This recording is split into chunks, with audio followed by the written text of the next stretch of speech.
Magandang hapon po mga kababayan. Kayo'y nakikinig dito lamang sa Radyo Migrante. O di ba? Heto na naman tayo. Ako po si Waynes, kasama nyo sa kwentuhan at kulitan, pati na rin sa pagserbisyo sa bayan. Hello mga Friendsters! Maraming salamat sa pag-tune in ninyo for this week. Ako naman ako pala si M. Nakakalimutan ko Yeah, palagi introduce sarili ko. Sorry, Tita Julie. Ikaw na po. Ako naman po si Judy, ang nag-iisang Tita Judy ng Radyo Migrante. Isang mapagpalayang tanghali po sa ating lahat, especially to all our hardworking and diligent migrant workers sa lahat ng panig ng mundo. Samahan niyo kami sa ating episode number 7 ngayong April 23, 2023 sa mga usaping nakasentro sa ating kalikasan, nature, kapaligiran, environment at kalupaan, land. Tama, at follow nyo na rin kami sa aming Instagram, pati na rin sa Facebook. Hanapin nyo lang ang Radyo Migrante Toronto. At kung gusto nyo rin pakinggan yung mga dating episodes, bisitahin nyo lang ang aming YouTube account. And get ready to listen into this week's segments tulad ng Ating Kasaysayan, where we will travel back in time to commemorate a historical event in Mactan, Cebu. Can you guess ano pag-uusapan natin? Siyempre, maaasahan mo ang pasok na segment tulad ng performance break at PULSO. And then, after the break, mapapakinggan natin ang interview ni Ems with Dr. Chandu Claver, isang Igorot physician-surgeon, Indigenous leader, and activist. Also, the international spokesperson of Cordillera People's Alliance. At syempre, magtatapos tayo sa ating community listings. O yan, ready na ba kayo? Sige, simulan na natin ang ating top 3 news this week. Para sa unang balita, from Bulatlat, an 18-day no-sail zone is placed in Zambales during the Balikatan exercise. 5 coastal communities ang naaapektuhan ng no-sail zone sa Zambales. Ang ibig sabihin ng no-sail zone ay walang barko o kahit anong vessels ang pwedeng pumunta sa area na iyon sa dagat. Mga advocacy groups tulad ng Pamalakaya, tutol yan sa ban na ganito. Sabi nila, quote, placing their fishing grounds under no-sail zone just in time for the peak fishing season is highly unacceptable and detestable. Fishers in the province consider the months between February to May as peak fishing season. End quote. Alam mo ba, Waynes, reports actually showed that hindi lang ito ang unang beses na naglagay ng no-sail zone sa Balikatan exercises sa Philippines. Sa 2009, in preparations for the Balikatan exercises sa Bicol, a 1-year-old has passed away when a grenade hit one of the homes near the Balikatan exercises areas just after the family has finished having lunch. Whereas for 2017, a Filipino soldier actually died on site during these exercises sa Olongapo. So, matatanong natin kung these Balikatan exercises, who are they serving? Are they serving the Filipino people when it's Filipino lives that are caught in between? And maybe we should also think about how this is perhaps provoking China more. At para naman sa pangalawang balita, from Rappler, why some groups are challenging mandatory SIM card registration before the Supreme Court. Noong April 17, isang petition was filed before the Supreme Court Tribunal para ideklara na ang SIM card registration law ay unconstitutional. The petition was assisted by the National Union of People's Lawyers and Left Legis Services. The main concerns are on data privacy and on free speech. According to authorities, this SIM Card Registration Act ay para daw to combat fraud. Pero ano sa tingin niyo, mga Mars? Well, I think, one thing is, about the data privacy and free speech. I know it says that its concerns is to perhaps combat fraud, pero we have to also think who's collecting the data, who's monitoring the data, how is it being stored, and how is it being used? I've heard some people like complain about people who don't agree with it. Kasi sinasabi nila yung mga nandito na mga Pilipino, sinasabi nila na bakit tayo nag-oppose whereas we are doing the same here, or yung mga SIM natin dito, SIM card natin dito ay naka-register. Kasi sabi nila yung mga nag-oppose sa SIM card registration ay mga natatakot dahil meron silang itinatago. But I think they just don't understand that the Philippine government and Canadian government are different, like in so many ways na sa Pilipinas mataas yung record ng human rights violations, tapos yung under investigation pa yung nakaraang gobyerno. Pangatlo at huling balita from the Canadian government website, Filipino seafarers can now seek Canadian recognition of their STCW o Standard for Training Certification and Watchkeeping Certificates. Ibig sabihin po, kahit sinong mga kababayang mandaragat o seaman ay pwede na mag-apply at makatanggap ng work permit para magtrabaho sa Canadian-owned vessels. Curious talaga po ako sa magiging hiring. Ang dami nating, na babalitaan ng news of, agencies really taking advantage of Filipino workers. How can even the Canadian state perhaps protect Filipino seafarers as they onboard new Filipino workers onto Canadian vessels?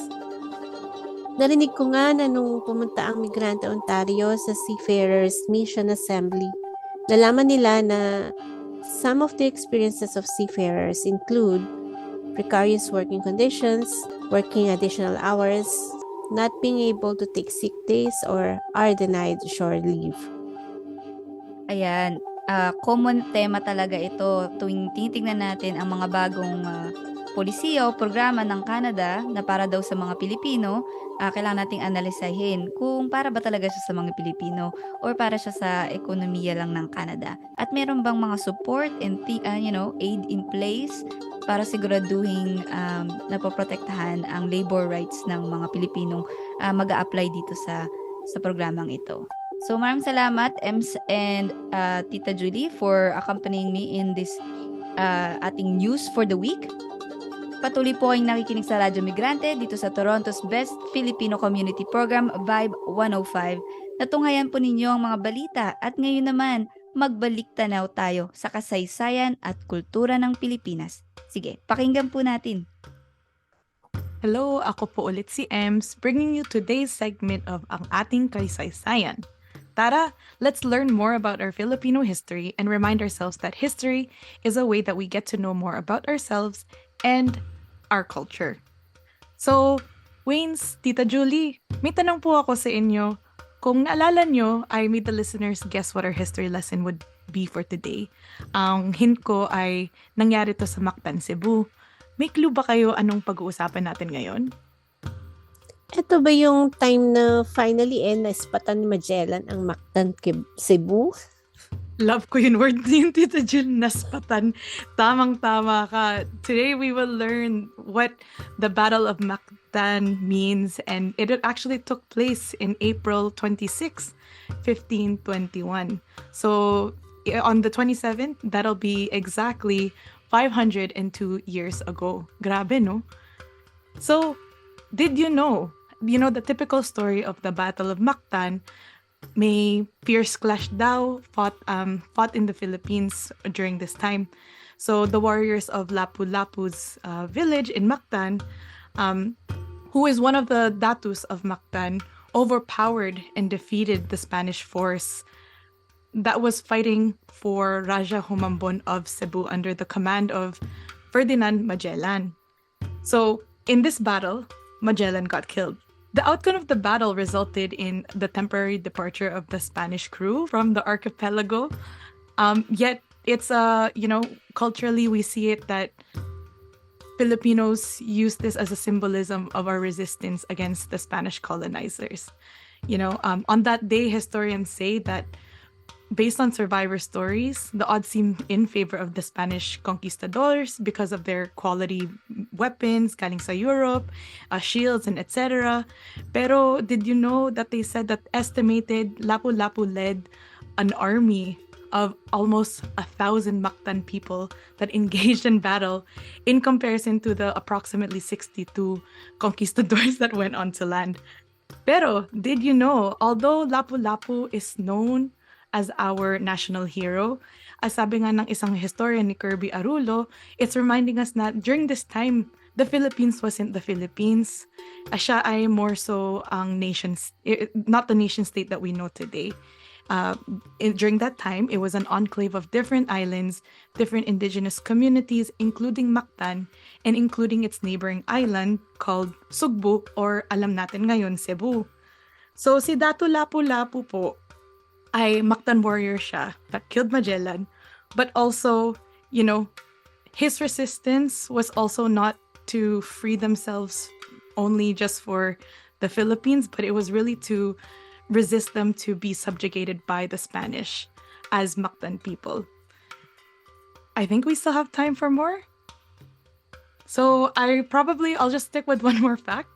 Did you know one more fact about Lapu-Lapu? Di ba pag ini-imagine natin si Lapu-Lapu, iniisip natin para siyang yun strong, parang maskuladong mama na nakikita mo parang pa-aura-aura doon sa labas. Pero actually, according to historians like Kirby and also Ambeth Ocampo, alam niyo, sabi ni Lapu-Lapu was approximately 70 years old during the time of the Mactan battle. And this is, we have historical records also describing him as short, stout, and old. So nevertheless, although we see throughout even pre-colonial history like Mactan that the liberty and self-determination of people, I should say, will be met with resistance.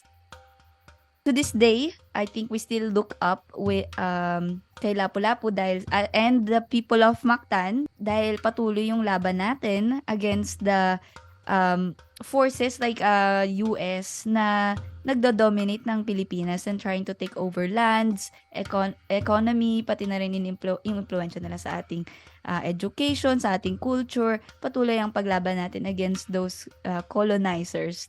That concludes our segment of Ang Ating Kasaysayan. Maraming salamat, Tita Julie and Waynes, for giving your comments and discussion for today.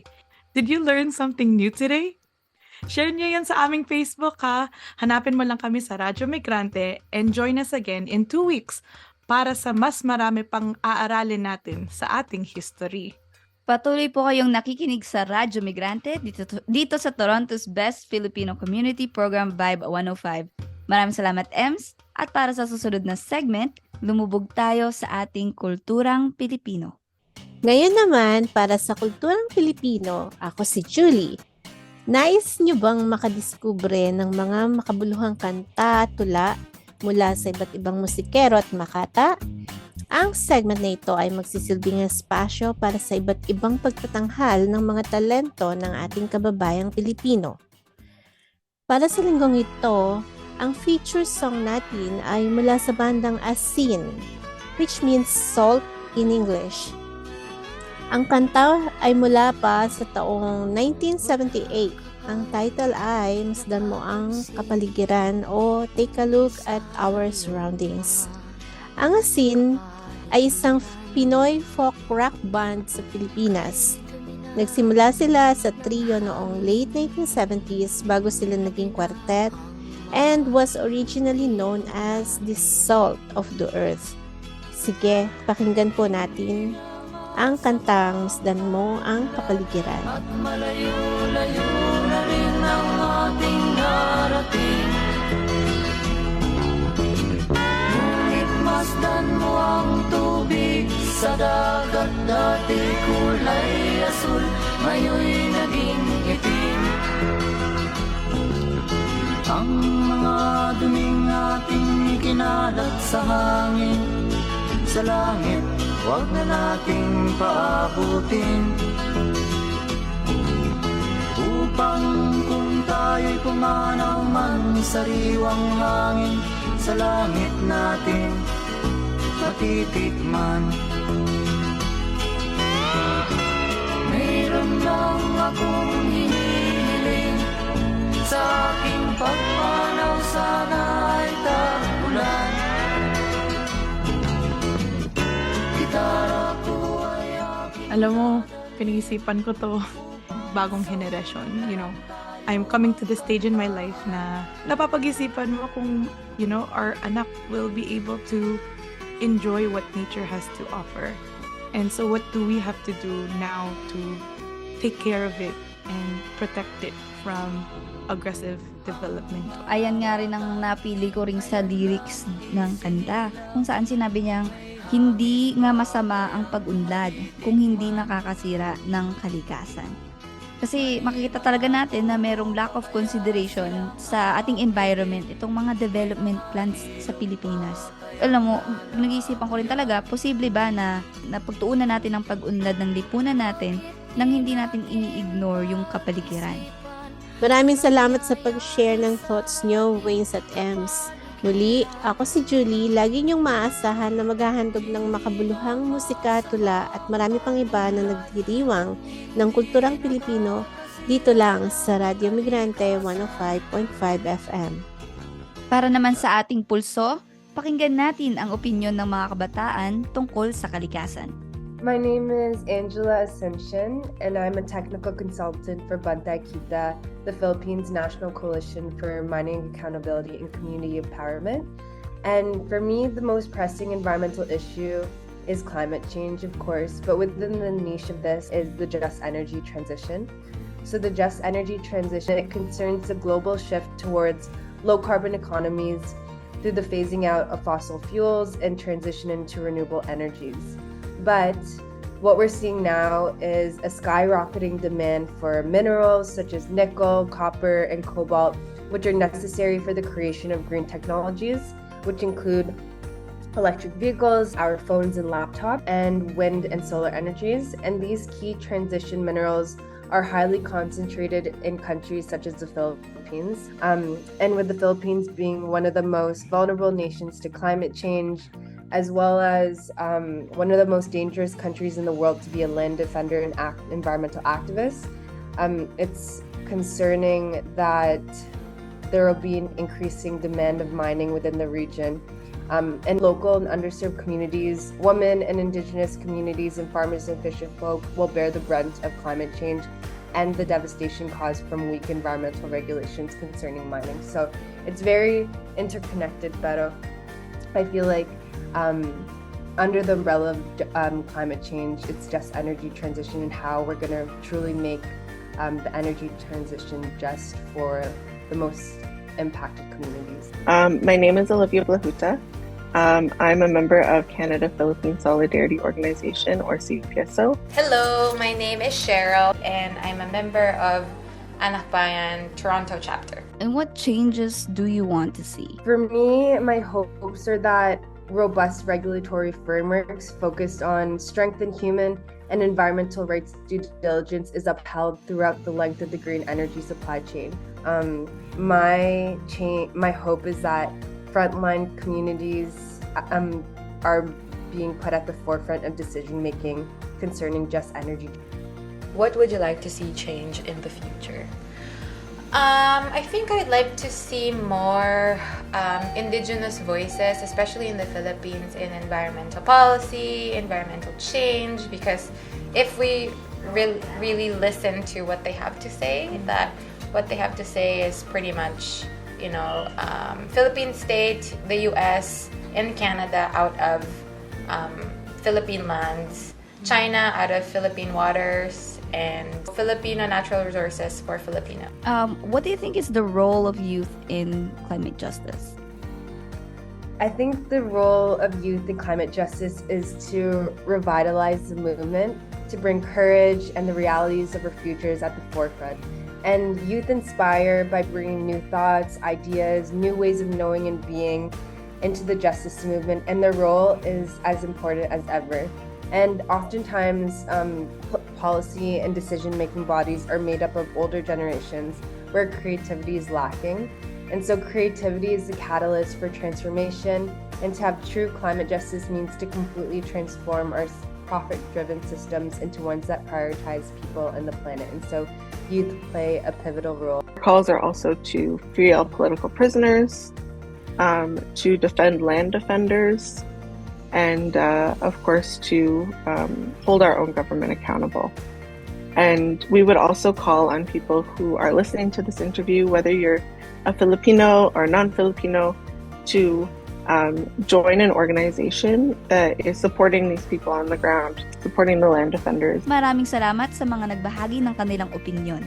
Patuloy po kayong nakikinig sa Radyo Migrante dito sa Toronto's Best Filipino Community Program, Vibe 105.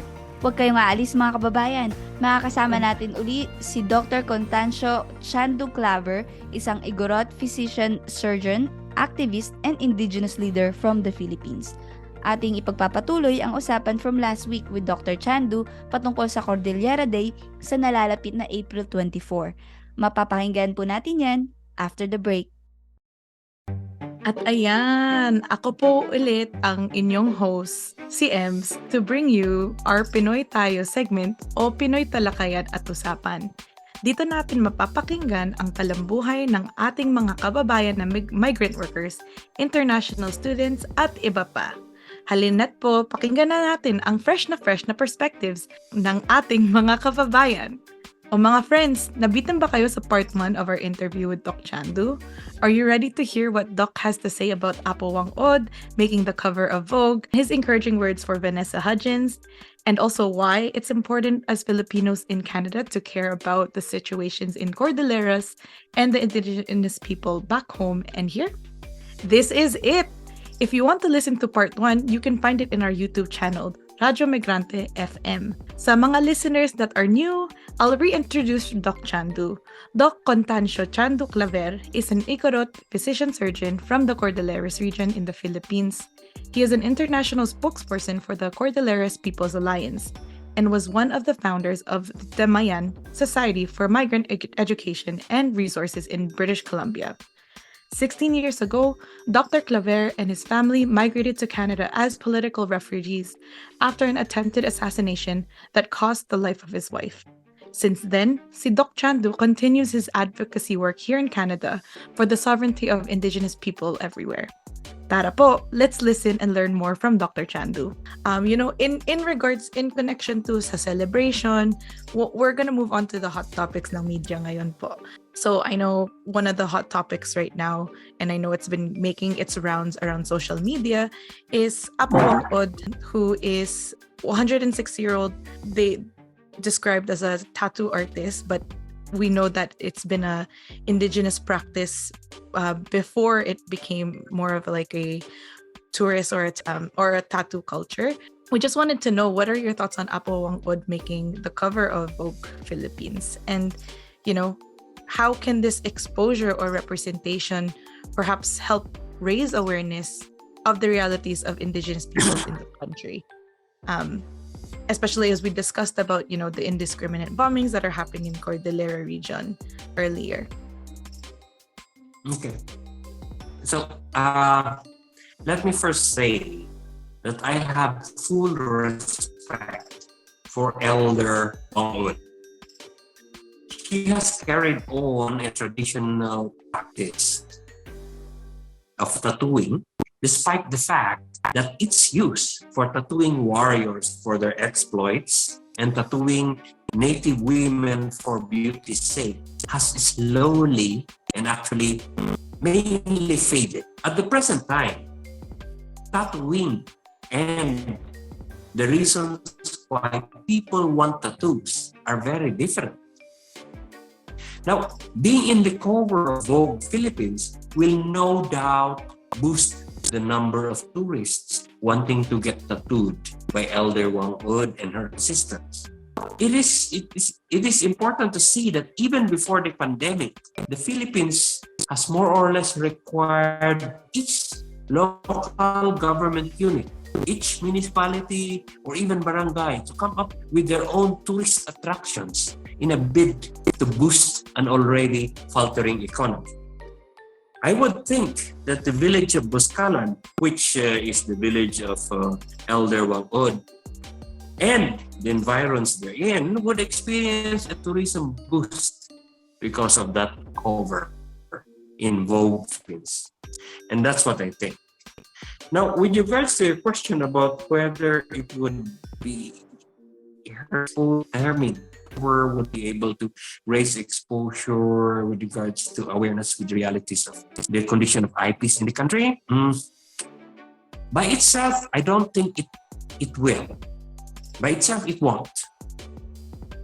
Tourists and other visitors will realize how poor people are in the Philippines, but will not necessarily be able to determine the cause unless that is explained to them by somebody else.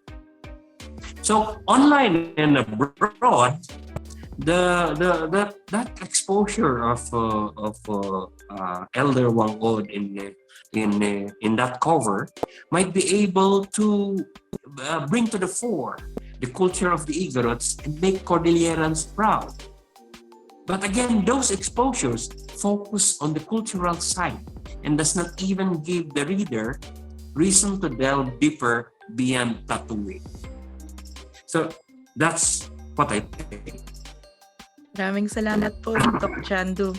I guess in connection to that, because I think you've raised a really good point in, when culture is the forefront ng awareness, perhaps there's no invitation to go deeper into understanding what are the root causes that causes the realities or the conditions of the indigenous people in the Philippines. So with that being said, I don't know if I recently found out, I should say, that Vanessa Hudgens, who is half Filipino, Hollywood star, became a global tourism ambassador for the Philippines, given by the state.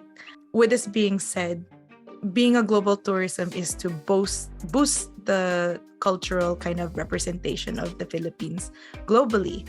With Vanessa Hudgens learning more about her culture as a Filipino, ano po siguro mapapayo mo po sa kay Vanessa bilang bagong ambassador ng turismo ng pangdaigdigan?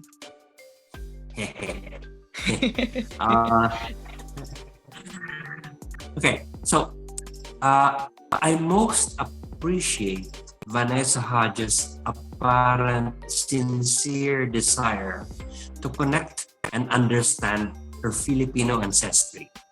And I agree with her that the best way to do that is to go back to the Philippines and learn the realities firsthand. Malamang there will never be a chance for me to meet her and give her some advice, as you said, pero if that chance ever comes up, what I would say is that I would encourage her to focus on talking to second and third generation youth here in North America and urge them to exert all efforts to visit the Philippines to learn the realities of the islands firsthand. It is the most effective way to reconnect and settle identity issues. That is what I believe. I've been in the time that I was in Canada. I have left and right met with youth who are having identity issues with regards to who they are, with regards to are they Filipino or are they Canadian, and what do I understand about the Filipinos? What do I understand about Philippine history? All this, I think, will only be settled if the youth are encouraged to go back to the Philippines and learn firsthand about what is happening.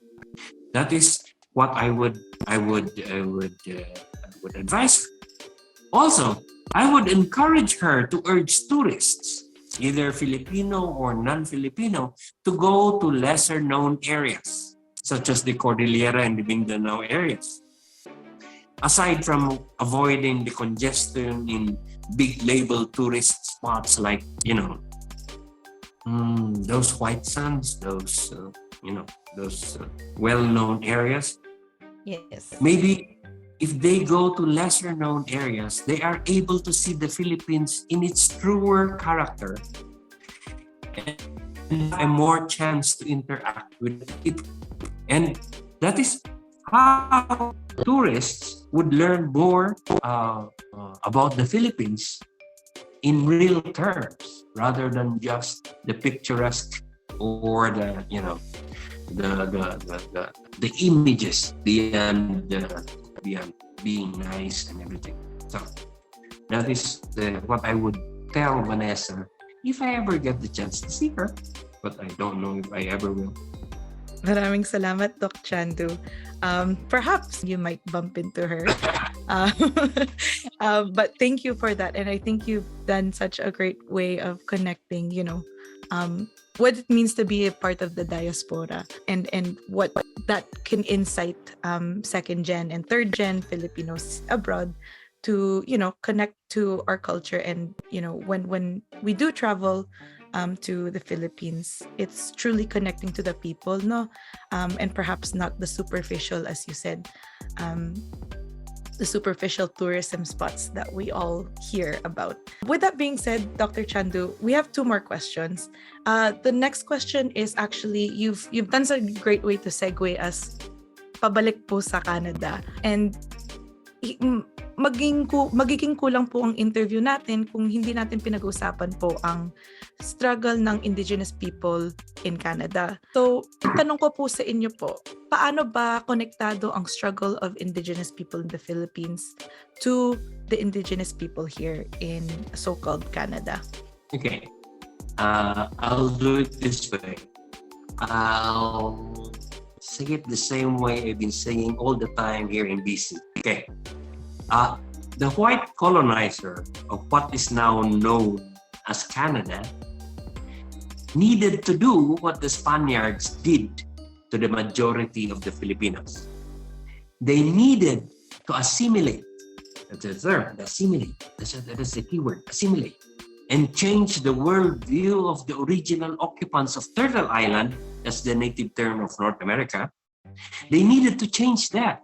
And that's the same thing that the Spaniards wanted to do within the Philippines. So as in the Philippines, the colonizing power here in Canada partnered with major religious denominations to implement that program of assimilation. Unlike in the Philippines though, here in Canada, the white colonizers did not have 400 years to do that. The Spaniards in the Philippines had all that time. So, though Canada was colonized in the 16th century, like in the Philippines, it was not until around Confederation in the 18th century, meaning 200 years later, that an official cultural assimilation policy was instituted using the residential school system. So, in that process, young native children were forcibly taken from their parents, placed in residential schools that attempted to forcibly remove all vestiges of native culture, language, diet, ways of dressing, values, and beliefs. And in the process of forcing that, wholesale beatings, sexual abuse, isolation, and other hardship occurred. And over those more than 150 years of its implementation until 1996, when the last residential school in Canada was finally closed, 5 to 6 generations of Turtle Island natives grew up in an environment of identity repression, as well as brutal physical and psychological experiences that scarred and traumatized their young minds. So, the residential schools created generations of adults unfamiliar with love, unfamiliar with caring, and unfamiliar with parenting. The effect of that horrific assimilation process is now what you see now in Canada all around you today. Now, where is the link? The Igorots and the Lumads in Mindanao, are no different from the First Nations and other natives in Canada. They are similar in that they actively resist total assimilation in their quest to preserve their worldview, to protect life by preserving the land. Yan ang worldview ng native, ng mga Igorot, ng First Nations. Doon sila magkakapareho. So, I would like to share this with other Filipinos. Non-Igorots especially. The next time you see a Turtle Island or a Canadian native in what you may judge to be a dire or even a reprehensible state, let us always remember that all of us Filipinos were at one time native and indigenous. Not only the Igorots, not only the Lumans, all Filipinos were indigenous and native at one time. Like this Turtle Island native. And so, let us remember that like us, this Turtle Island native underwent a colonizer assimilation process. The difference was, this was much more forced and traumatic compared to, for example, what happened to most of the mainstream Filipinos. And so, we should always remember then that like Igorots and the Lumans, the natives here have resisted assimilation for a worldview, which, if you think about it, I would presume that you also would consider it to be worth fighting for and defending. Yan po ang pwede kong sabihin. Maraming salamat, Doc Chandu. Yes, definitely worth defending and fighting for, protecting that worldview, but also protecting what is the most valuable sa world natin is land. I think you kind of touched on, that point of what you wanted to mensahe nyo po sa mga Pilipino, but I wanted to just open up the floor again. Meron ba po kayong mensahe sa ating mga tagapakinig, and how could they support the struggle in the Cordilleras region? Okay, I already mentioned things about how people can help, but Yes. right now, the more urgent ones that are happening is because of the recent bombings and recent attacks on the Ilocos, the Cagayan Valley, and the Cordillera. And so we have launched the Defend the North campaign. And I would like people to be able to look into it more deeply. I do not have the facility to do it, given this being a radio interview, but I would suggest that people look into the CPA, the Cordillera People's Alliance website, and see how they could understand what the Defend the North campaign is all about. Because if you want me to ask about what people can help with, I would want people to issue statements, institutions, organizations, even individuals, to offer public support with regards to what is happening with the northern Luzon. There are hashtags like Defend the North PH and hashtag Stop the Attacks that could be used to actually present statements. And we also encourage people, Filipinos, to send letters of concern to the Philippine government personalities, agencies, and even international bodies with regards to what they will find out in the Defend the North campaign site. So we urge people to look into this campaign, because this is a urgent campaign that is happening and we don't want it to continue. The bombings just happened only a few months ago. These are not things that happened a year ago or many months ago. No, these are things that happened just 1 or 2 months ago. And so these are things that we would want to be urgently addressed. And so we are doing our part, and we hope that allies would look deeply more into it and get more information, and from that make their own judgment, and if they are able, to send letters of concern to the Philippine Embassy, to the Philippine government, agencies, and even international bodies, including the United Nations. That is what I would like to leave to yung mga nakikinig sa atin. Yan po ang aking huling mensahe. Maraming salamat, Doc Chandu. And thank you for closing off our interview. And to reiterate what Dr. Chandu said, defend the North and stop the attacks on Indigenous peoples.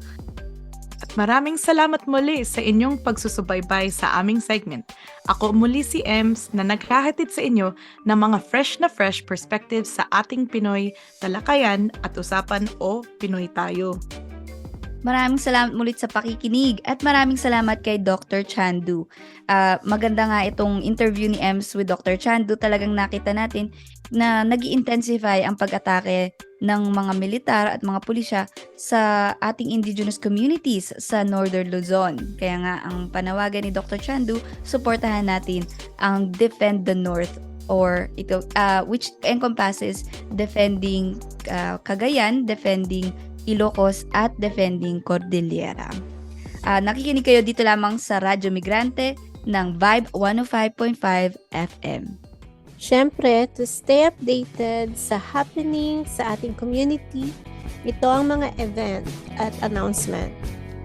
Unang-unang, April 23, 2023, mamayang 7 p.m. ay may magaganap na kwentuhan event facilitated by CESO o Caregivers Connection Education and Support Organization. Interesado ba kayong talakayin ang mga usapang housing situation dito sa Ontario o kaya yung mga usaping responsibilidad pang pinansyal sa inyong mga pamilya? Sige, sali kayo dito sa kwentuhan event para sa inyo yan. At ang event na po ito is open to caregivers and children of caregivers. Mag-send lamang po ng email sa caregiverconnections@gmail.com para mag-register. At sa April 25, from 5:30 to 7:30 p.m., the Mary Ward Center and the Collaborative Network to End Exploitation or CNEE are leading an interactive migrant workers workshop. The aim is for participants to become more aware of the realities faced by migrant workers and to acquire tools to guide and help immigrants avoid being victims of exploitation or even human trafficking. Tita Julie, saan naman yan gaganapin? Doon sa Mary Ward Center in the Romero Room sa may 70 St. Mary Street, Toronto. Salamat po. Interesado ba kayo? Find the link on our link tree. At ang pangatlo sa ating community listing, free and open to all. Starting on April 28 hanggang April 30, Kamalayan Consciousness with its presenting partner Museum of Toronto will be showcasing an exhibit called Patuloy ang Laban or The Fight Continues. Legacies of Filipino Activism in Toronto. Sama-sama nating matututunan ang history of Filipino activism dito sa Toronto. There will also be free food, there will be performances at mga workshop. Interesado ba kayo? Visit our link tree in our socials. Magkita-kita po tayo sa St. Matthew's Clubhouse at 450 Broadview Avenue. At ang panghuli ay sa linggo, April 30th. At 1 p.m. mayroong magaganap na mobilization sa Nathan Phillips Square dito sa Toronto. Ang mobilization nito ay hosted by the LMDC o ang Labor May Day Committee. Itong mobilization na ito ay isang pagkilos para sa paggunita at pag-alala sa International Workers' Day. Tama. See you there mga kababayan. Ito ang International Workers' Day, April 30 yan. Makikita nyo rin kami dyan. Kita-kits! At interesado ba kayo na maging bahagi ng Radyo Migrante? Halina't po at sumali sa Radyo Migrante Collective. There are open positions for researchers, scriptwriters, interviewers, co-hosts, editors, and social media coordinators. Message nyo lang po kami sa aming Instagram, Facebook, or email. Mahahanap nyo kami sa Radyo Migrante or Radyo Migrante Toronto. At dito nagtatapos ang isa na namang makabuluhang episode ng Radyo Migrante. O di ba, goodbye na agad kaka-hello pa lang. Sige, kita-kits na lang tayo next week. Ako po ulit si Waynes. At ako naman po ulit si Julie, ang nag-iisang tita Julie ng Radyo Migrante. Maraming salamat sa pakikinig. At ako ulit po si Ems. Maraming salamat po ulit sa pagtambay kasama po namin. Kita-kits next week. Sa tulong ng mga kababayan natin na bumubuo ng Radyo Migrante, kay Dr. Chandu Claver at hinggit sa lahat sa inyo pong mga nakikinig sa Radyo Migrante tuwing linggo mula 1:00 hanggang 2:00 ng hapon. Maraming salamat po. At para po sa ating huling awitin, pakinggan po ulit natin ang Migranteng Pilipino ni Carl Ramirez. Hanggang sa susunod mga kababayan, uli, mabuhay po kayo at mabuhay ang bayang Pilipinas! Mabuhay ka, migranteng Pilipino. Walang hindi magagawa kung magkakaisa ang migranteng Pilipino. Saan mang dako ng mundo, lahat ng api at tinapuso, nag-aalab ang puso. Magkakaiba, magkaisa, dahil pare-pareho ang problema. Mas matatag kung tayo ay magsasama.